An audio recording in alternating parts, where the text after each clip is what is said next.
가짜뉴스와 편파방송, 악질적인 음모론과 선전선동의 아이콘인 김어준 씨가 어제 TBS 김어준의 뉴스공장에서 하차하겠다는 의사를 밝혔습니다. 지난 문재인 정부 당시에도 청와대 게시판에 뉴스공장 폐지 청원이 올라올 정도로 국민적 지탄을 받으면서도 모로세로 일관하며 버티던 김 씨가 TBS에 대한 서울시의 지원 중단이 이루어지자 이제야 등 떠밀려 하차하는 것입니다. 하지만 그간 저질러온 온갖 추악한 행태에 대한 반성과 사과는 하차선은 어디에도 찾아볼 수가 없었으며 되레 자신의 성과를 자랑하는 듯한 모습까지 보였습니다. 기가 찰 노릇입니다. 그동안 김 씨는 방송인으로서 사실보도라는 기본 중의 기본마저 망각한 채 아니면 말고식의 무책임한 태도로 일관해 왔습니다. 사실관계와 상관없이 자신의 왜곡된 시각으로 마구잡이식 폭로와 음모론을 쏟아내고 사실과 달라도 제대로 된 사과 한마디도 없이 넘어가기가 일쑤였습니다.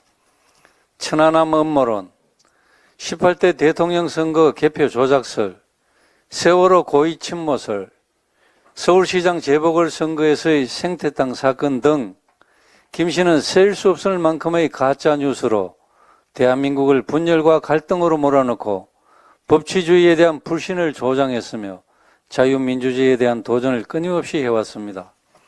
심지어 김 씨는 위안부 피해자인 이용수 할머니의 기자회견에 보수단체가 그 배후에 있다는 주장도 했고 코로나 사태는 대구 사태이자 신천지 사태라며 국민과 역사의 아픔마저 좌파 권력을 돕는 데 이용하는 인면수심의 모습까지 보여줬습니다.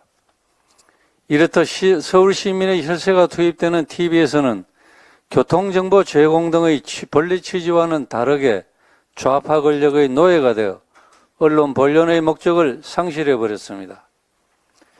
비록 김 씨는 떠난다고 하지만 그렇다고 그간의 모든 일이 없었다는 듯 끝나는 것은 아닙니다. 당장 김 씨가 망가뜨려 놓은 법치주의와 국민적 신뢰, 사회적 통합을 회복하는 데는 얼마나 오랜 시간이 걸릴지 모릅니다. 또 아직도 언론의 탈을 쓰고 언론의 이름을 팔아 가짜 뉴스와 악의적인 음모론으로 대한민국 사회를 위협하는 제2, 제3의 김어준을 발본색원해내야 합니다. 이미 김어준 씨는 허위사실 유포 혐의로 사법당국에 고발이 되어 있습니다.